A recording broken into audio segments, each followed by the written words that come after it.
নমস্কাৰ বন্ধুসকল, আজি আকৌ এটা গুৰুত্বপূৰ্ণ ভিডিঅ'লৈ সকলোকে স্বাগতম জনাই আৰম্ভ কৰিবলৈ ওলাইছোঁ 4 ইয়াৰ আণ্ডাৰ গ্ৰেজুৱেশ্যন প্ৰগ্ৰামৰ first semester SSC subject democracy and leadership building question paper সম্পৰ্কে আলোচনা কৰিবলৈ। আৰু এইটোত ভিডিঅ'ত আপোনালোকে SSC ছাবজেক্টৰ সম্পূৰ্ণ কুৱেশ্যন পেপাৰ সলিউশ্যন পাই যাব, গতিকে ভিডিঅ'টো শেষলৈকে চাব। আপোনালোকে এতিয়া চাব পাৰিছে 2024 SSC democracy and leadership building. তাৰপিছতে টোটেল মাৰ্ক আপোনালোকৰ 45, টাইম দিয়া থাকিব 2 ঘণ্টা। তাৰপিছতে 1 number answer the following questions, 1 নম্বৰৰ পৰা আমি আৰম্ভ কৰিছোঁ। এই নম্বৰ দিয়া আছে যে গণতন্ত্ৰ শব্দটো কোনে প্ৰথমে ব্যৱহাৰ কৰিছিল। মই 5টা কুৱেশ্যনৰ এনচাৰ একেলগে দিম। এতিয়া আমি বি নম্বৰ পঢ়িছোঁ, নেতৃত্ব বুলিলে কি বুজা। নেক্সট চি নম্বৰ NCCৰ সম্পূৰ্ণ ৰূপটো লিখা। নেক্সট ডি নম্বৰ প্ৰত্যক্ষ গণতন্ত্ৰ থকা দেশ এখনৰ নাম লিখা। নেক্সট ই নম্বৰ NSSৰ সম্পূৰ্ণ ৰূপটো লিখা। প্ৰথম কুৱেশ্যন এ নম্বৰটো প্ৰাচীন গ্ৰীচত। নেক্সট বি নম্বৰ, চি নম্বৰটো নেশ্যনেল ক্ৰেডিট কৰ্পছ। তাৰপিছতে ডি নম্বৰ আহিছে, ডি নম্বৰ প্ৰত্যক্ষ গণতন্ত্ৰ থকা দেশৰ নাম হ'ল ছুইজাৰলেণ্ড। ই নম্বৰ নেশ্যনেল ছাৰ্ভিচ চেম, এইটো হয়তো সকলোৱে জানে। গতিকে এইখিনি আছিলে 1 নম্বৰ কুৱেশ্যনৰ এনচাৰ। এতিয়া আমি 2 নম্বৰ কুৱেশ্যনলৈ আগবাঢ়িছোঁ। তলৰ প্ৰশ্নবোৰৰ যিকোনো 5টাৰ চমু উত্তৰ দিয়া। এই নম্বৰ কি গ্ৰীক শব্দৰ পৰা গণতন্ত্ৰ শব্দটো লোৱা হৈছে। এনচাৰটো হ'ব গণতন্ত্ৰ শব্দটো 2টা গ্ৰীক শব্দৰ পৰা লোৱা হৈছে। ডিমছ ডেট মিনছ জনগণ আৰু ক্ৰাটছ ডেট মিনছ শাসন বা ক্ষমতা। নেক্সট বি নম্বৰ কুৱেশ্যন লৈ আহিছোঁ আমি। বি নম্বৰ কুৱেশ্যনটো আছে নেতৃত্বৰ 2টা প্ৰত্যাহ্বান উল্লেখ কৰা। নেতৃত্বৰ 2টা প্ৰত্যাহ্বান হ'ল দলৰ সদস্যসকলৰ মাজত যোগাযোগ আৰু সমন্বয় বজাই ৰখা। ছেকেণ্ড, পৰিৱৰ্তনশীল পৰিস্থিতিৰ সৈতে খাপ খুৱাই সঠিক সিদ্ধান্ত লোৱা। চি নম্বৰ জনমত কি। জনমত হৈছে কোনো এটা নিৰ্দিষ্ট সময়ত কোনো এটা নিৰ্দিষ্ট বিষয় বা সমস্যাৰ ওপৰত জনসাধাৰণৰ সংখ্যাগৰিষ্ঠ অংশৰ ধাৰণা, বিশ্বাস আৰু মতামতৰ সমষ্টি। ই সমাজৰ সামূহিক আকাংক্ষা আৰু অনুভূতি প্ৰকাশ কৰে। নেক্সট কুৱেশ্যন NSSৰ 2টা কাৰ্যাৱলী উল্লেখ কৰা। আপোনালোকে চাব, কাৰ্যাৱলী 2টা হ'ল সামাজিক সেৱা, ছেকেণ্ড ব্যক্তিত্ব বিকাশ। তাৰপিছতে ই নম্বৰ নেক্সট কুৱেশ্যন, ই নম্বৰ যে NCCৰ 2টা নীতি উল্লেখ কৰা। NCCৰ 2টা নীতি হ'ল একতা আৰু অনুশাসন, নেক্সট নেতৃত্ব আৰু চৰিত্ৰ গঠন। নেক্সট কুৱেশ্যন F নম্বৰ, প্ৰত্যক্ষ গণতন্ত্ৰৰ 2টা আহিলাৰ নাম উল্লেখ কৰা। প্ৰত্যক্ষ গণতন্ত্ৰৰ 2টা আহিলাৰ নাম হ'ল গণভোট, ছেকেণ্ড গণ উদ্যোগ। নেক্সট কুৱেশ্যন জি নম্বৰ, যে মহিলা সবলীকৰণ বুলিলে কি বুজা। মহিলা সবলীকৰণ মানে হৈছে সম অধিকাৰ বুলি, ল'ৰা ছোৱালী বা পুৰুষ মহিলাৰ সমান অধিকাৰ থাকিব লাগে, সেই বিষয়ে কোৱা হ'ব। যে মহিলা সবলীকৰণ বুলিলে মহিলাসকলক সামাজিক, অৰ্থনৈতিক আৰু ৰাজনৈতিক আৰু শিক্ষামূলকভাৱে শক্তিশালী কৰা বুজায়, যাতে তেওঁলোকে নিজৰ জীৱনৰ সিদ্ধান্ত নিজে ল'ব পাৰে আৰু সমাজৰ পুৰুষৰ সমানে অধিকাৰ আৰু সুযোগ লাভ কৰিব পাৰে। ই মহিলাসকলৰ আত্মবিশ্বাস বৃদ্ধি আৰু স্বাধীনতাকো সামৰি লয়।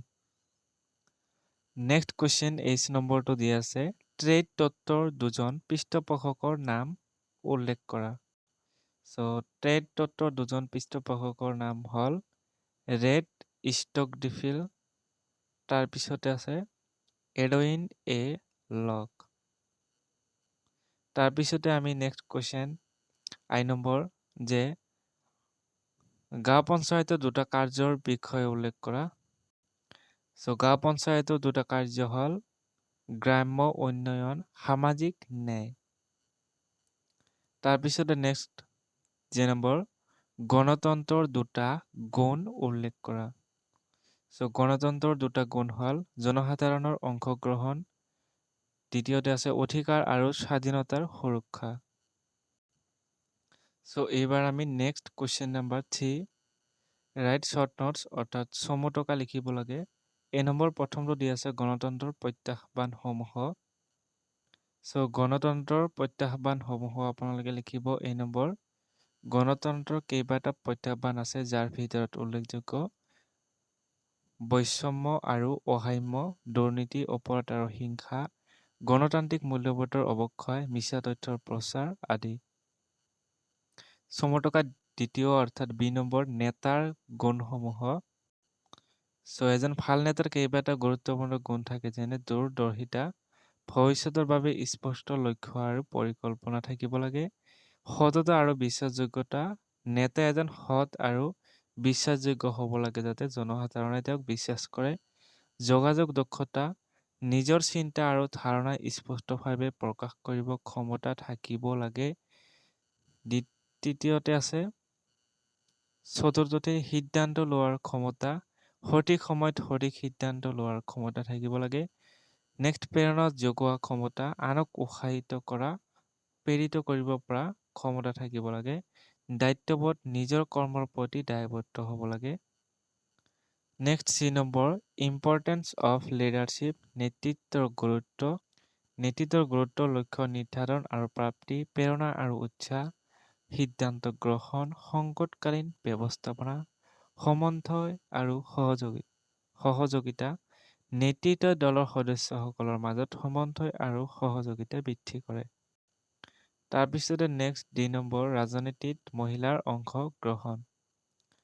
সামাজিক প্ৰতিনিধিত্ব, ৰাজনীতিত মহিলাৰ অংশগ্ৰহণৰ প্ৰতি গুৰুত্বপূৰ্ণ কাৰণ নীতি নিৰ্ধাৰণ, প্ৰভাৱ, গণতান্ত্ৰিক মূল্যবোধৰ বিকাশ, মহিলা সবলীকৰণ। উন্নয়ন এবাৰ মহিলা সবলীকৰণৰ বিষয়ে আপোনালোকে জানি ল'ব, এইটো ইম্পৰ্টেণ্ট হয়। নেক্সট ই নম্বৰ নেতৃত্ব গঠনৰ NSSৰ ভূমিকা। চ' নেশ্যনেল ছাৰ্ভিচ চেম NSS হৈছে এক স্বেচ্ছাসেৱী কাৰ্যসূচী যিয়ে ছাত্ৰ ছাত্ৰীসকলক সমাজসেৱাৰ জৰিয়তে নেতৃত্বৰ গুণ বিকশিত কৰাত সহায় কৰে। ইয়াৰ জৰিয়তে ছাত্ৰ ছাত্ৰীসকলে দলবদ্ধভাৱে কাম কৰা, দায়িত্ব লোৱা, সমস্যা সমাধান কৰা আৰু আনক উৎসাহিত কৰাৰ সুযোগ পায়, যিয়ে তেওঁলোকৰ মাজত নেতৃত্ব দক্ষতা বৃদ্ধি কৰে। এফ নম্বৰ জনমতৰ গুৰুত্ব। জনমতৰ গুৰুত্বৰ বিষয়ে লিখা আছে, আপোনালোকে চাই ল'ব। নেক্সট এফ নম্বৰ জি নম্বৰটো আছে প্ৰতিনিধিত্ব ৰেপ্ৰেজেণ্টেশ্যন। চ' ৰেপ্ৰেজেণ্টেশ্যনৰ বিষয়ে ধুনীয়াকৈ দিয়া আছে, চাই ল'ব আপোনালোকে। নেক্সট দিয়া আছে এইচ নম্বৰ প্ৰত্যক্ষ গণতন্ত্ৰ। চ' ডাইৰেক্ট ডেম'ক্ৰেচিৰ বিষয়ে ভালদৰে লিখা আছে, এইখিনি আপোনালোকে চাই ল'ব। এইখিনি আছিলে আপোনালোকৰ 3 নম্বৰ কুৱেশ্যন। গতিকে এইবাৰ আমি 4 নম্বৰ কুৱেশ্যন আহিছোঁ।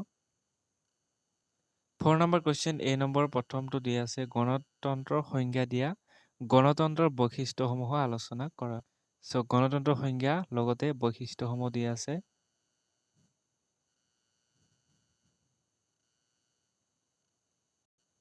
নেক্সট বি নম্বৰ নেতৃত্ব কাৰ্যকৰী তত্ত্বৰ বিষয়ে আলোচনা কৰা।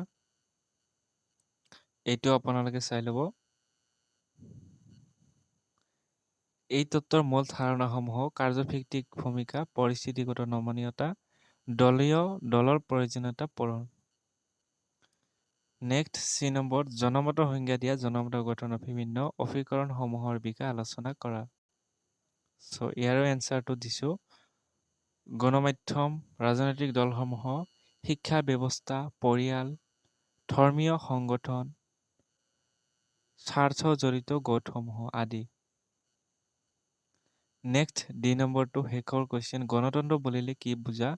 সফল গণতন্ত্ৰৰ প্ৰয়োজনীয়তা বা প্ৰয়োজনীয় চৰ্তাৱলীসমূহ আলোচনা কৰা। চ' আপোনালোকে চাই ল'ব ইয়াতে।